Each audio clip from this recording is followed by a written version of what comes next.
Good evening, estudiantes. Buenas noches. And today we're going to be talking about the grammar topics from chapter 1A. So today in class you should have received a handout that for you to take notes over the video. It has some blanks that you need to fill in as we go along, so make sure you're keeping up with that. If you need to pause the video to be able to fill in the blanks, then you can do that as well.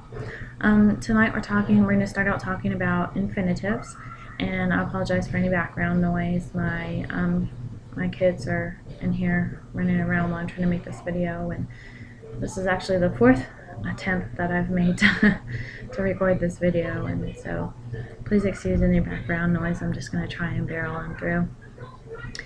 Infinitives, we're going to start with infinitives. Infinitives are verbs, and they're verbs in the most basic form. In English, we have the word to in front of the infinitive, and so you see examples: to talk, to run, to write. These are usually used after a conjugated verb. So for example, they plan to talk later, or he likes to run, or she wants to write a story. And those are examples of how we would use those in English. In Spanish, we use infinitives in the same manner. They usually follow a conjugated verb. There are three types of infinitives in Spanish. There's AR, ER, and IR. These are easy to identify because that's what the verbs end in, is AR, ER, IR. So you can see down here at the bottom, we have hablar, correr, and escribir. All three of these are verb infinitives. They have their original AR, ER, and IR ending attached. In Spanish, when we conjugate a verb, that means we change it, and we take off that ending and we add a new ending. So that's how we identify if a verb is in its infinitive form, if it still has the AR, ER, or IR on the end. Okay?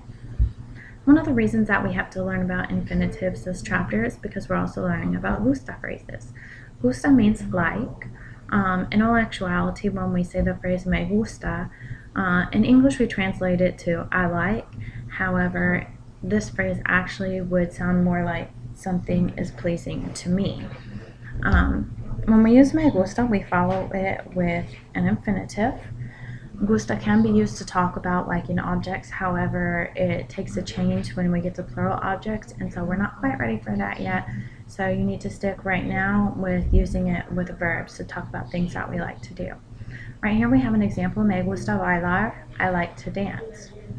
Alright, you can use this with any verb infinitive. Me gusta escuchar música, I like to listen to music. Me gusta hablar por teléfono, I like to talk on the phone. Me gusta tocar la guitarra, I like to play the guitar. Okay? If you like to do something a lot, or really like to do something, we use the phrase me gusta mucho, and then we follow it with a verb infinitive. So for example, me gusta mucho cantar, I really like to sing, or also I like to sing a lot. You're not saying that you like to do it frequently, you're saying that it's something that you really enjoy doing. You more than like it. Okay? If you want to ask somebody else what they like to do, you can use the general phrase ¿qué te gusta hacer? If you look on your notes, it has the appropriate upside down question mark, and there should also be an accent mark over the I and que. Can't do that with this program. So the question ¿qué te gusta hacer? Means what do you like to do? With que meaning what, te gusta meaning you like, and hacer meaning to do. Hacer is another verb because to do is a verb. Alright? If you want to ask somebody if there's something specific that they like, say for example you like to ski and you want to know if they also like to ski, then you would ask te gusta followed by the infinitive, esquiar. ¿Te gusta esquiar? Do you like to ski? Here you have an example. ¿Te gusta practicar deportes? Do you like to play sports? Okay, in this case there would be an upside down question mark in front of de, so that your question is punctuated appropriately. Alright?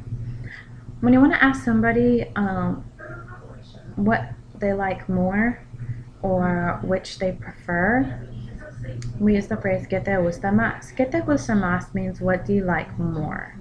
The thing with this phrase is that in English we tend to say which do you prefer, instead of what do you like more. So when this phrase is literally translated, it sounds kind of weird to us in English. But if you have some options and you ask somebody what they like to do, which they prefer, then you're going to use the question, ¿Qué te gusta más? And then you're going to list the choices after it with o in between each option. O simply means our English word or. So if you ask the question, ¿Qué te gusta más? ¿Escuchar música o tocar la guitarra? You will be asking, what do you like more? To listen to music or to play the guitar? Okay, or translated even better, you would say, which do you prefer? To listen to music or play the guitar? Alright. Negative. So we can't like everything all the time. So when we want to say that we don't like something, we simply put no in front of me gusta. So using the phrasing we learned earlier, if you want to say you like to read magazines, you would say me gusta leer revistas. However, if you want to say you do not like to read magazines, you put no in front. No me gusta leer revistas. And that means I do not like to read magazines. Okay? If there's something that you really, really don't like, por ejemplo, I do not like to run, then you would use the phrase no me gusta nada. Okay, so you add nada on after gusta and then whatever it is you don't like to do. So for example, no me gusta nada correr. I don't like to run at all. Okay.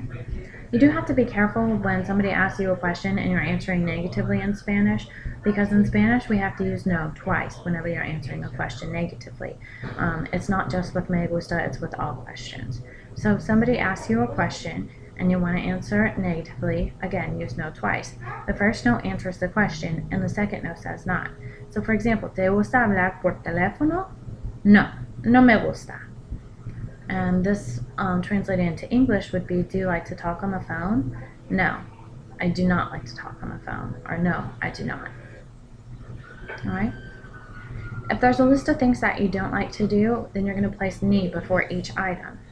And so it would look like this. No me gusta ni nadar ni dibujar. I do not like neither to swim nor to draw. You only use ni if you have more than one thing that you're listing. You can use it if you're listing several things, just place ni before each one. So for example, if I was going to extend the sentence out, no me gusta ni nadar, ni dibujar, ni cantar, ni bailar, ni escuchar música, ni hablar por teléfono, ni ver la tele. Okay, so that sentence extends out to I do not like neither to swim, nor to draw, nor to sing, nor to dance, nor to write stories, nor to listen to music. I've forgotten everything that I added into that sentence at this point, but I think you get the point. So ni would be neither nor. Okay. Showing agreement. There's two ways to show agreement in Spanish. That's by saying me too or me neither. The first, me too, is agreeing in an affirmative manner. So if somebody says that they like something and you also like it, you're going to use the phrase a mí también. So for example, me gusta montar en monopatín. A mí también. I like to skateboard. Me too. However, if you want to agree with somebody by saying me neither, if somebody says that they don't like to do something and you don't like to do it either, you would use the phrase a mí tampoco. So for example, no me gusta escribir cuentos. A mí tampoco. I don't like to write stories. Me neither. Okay. You do have to be careful which of these that you use, because somebody wouldn't, if somebody said that they like to do something and you didn't like to do it, you wouldn't want to agree with them. You would want to show deference. So if they said like, me gusta cantar, I like to sing, you wouldn't want to say, a mí tampoco, me neither, because it wouldn't make sense. I like to sing, me neither. That doesn't make sense in English, and it doesn't make sense in Spanish. Nor would you say, if somebody said something in negative, nor would you want to use a mí también. So if they said something like, no me gusta esquiar, I don't like to ski, you wouldn't say, me too, or a mí también. You wouldn't say that in Spanish. It sounds a little bit better in English than it does in Spanish, but just understand that a mí tampoco is what is appropriate to use when you're agreeing with somebody in the negative, and a mí también is what's appropriate to agree with somebody in the affirmative.